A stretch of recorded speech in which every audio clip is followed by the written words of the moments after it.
జై ఆంధ్ర ఉద్యమం నాడే రాష్ట్ర విభజన జరుగుంటే వాళ్ళ ఏపీ ఎక్కడో ఉండేది. ఆనాటి రాజకీయ కారణాల వల్ల అది సాధ్యపడలేదు.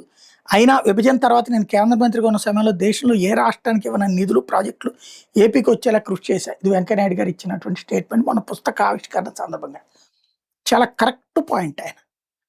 మన ఆ రోజున కాల్పులు కూడా జరిగినాయి. తెనాల్లో జరిగిన కాల్పులు మా బాబాయ్ గుండెల్లో తుపాకీ గుండెళ్ళి గుండె పక్క నుంచి చిట్టించాడు, బయటికెళ్ళిపోయింది. అప్పటి నుంచి ఆయన ఎదుగుదల కూడా అక్కడ ఆగిపోయింది.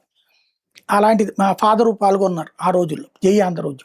వెంకయ్యనాయుడు గారిని అజ్ఞాతంలో తీసుకొచ్చేటటువంటి గ్రూప్‌లో ఆయన కూడా ఉన్నారు. ఆయనకి ఈయన తెలియకపోవచ్చును గాని. అలా ఆ జై ఆంధ్ర ఉద్యమం ఆ రోజుల్లో అంత మూమెంట్ ఉంది. అంత ఊపు ఉంది. తర్వాత కాలంలో దాన్ని చెడగొట్టేసింది అప్పుడు ఇందిరాగాంధీ. ఆ తర్వాత కాలంలో తెలంగాణ వాదులు కూడా అటువైపుకే కొలైడ్ అయిపోయారు కదా! మరి చెన్నారెడ్డి లాంటి వాళ్ళు. సమస్య ఎక్కడొస్తుందంటే ఆహ్, చంద్రబాబు నాయుడు ముఖ్యమంత్రి అయ్యాక ఎన్టీ రామారావు దగ్గర నుంచి అంటే ఎన్టీ రామారావు ముఖ్యమంత్రి అయ్యాక ఒక ప్రారంభం జరిగింది. మొత్తం ఆంధ్రాలో డబ్బులన్నీ తీసుకెళ్ళి అక్కడే పెట్టి ట్యాంక్ బండ్ నిర్మాణాలు లాంటి వాటిని బిగించేయడం. హుస్సేన్ సాగర్ లాంటి వాటిని, మరమ్మతులు లాంటి, బొద్ధ విగ్రహం లాంటివి.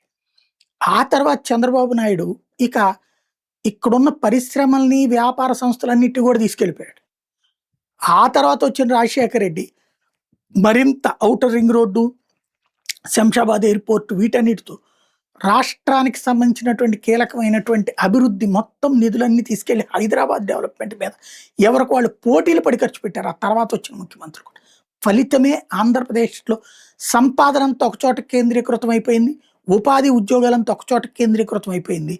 దాని తర్వాతన వాళ్ళు హైదరాబాద్ తీసేసుకొని మీరు ఉద్యోగాలు చేసుకుంటే చేసుకోండి. లేకపోతే మీరు మాత్రం ఇక్కడ మా విద్యలో, ఉద్యోగాల్లో మీకు వాటా ఉండదు. ప్రభుత్వ ఉద్యోగాలంటే దిక్కుమొక్కు లేని పరిస్థితి అయిపోయింది. ఆంధ్రాని ఆ రోజు నుంచి ప్లాన్ చేసుకోలేకపోవడం మన వైఫల్యం. మన రాష్ట్రానికి సంబంధించిన ప్రయోజనాలను తీసుకెళ్ళి అక్కడ తాకట్టు పెట్టడం అది పెద్ద సమస్య.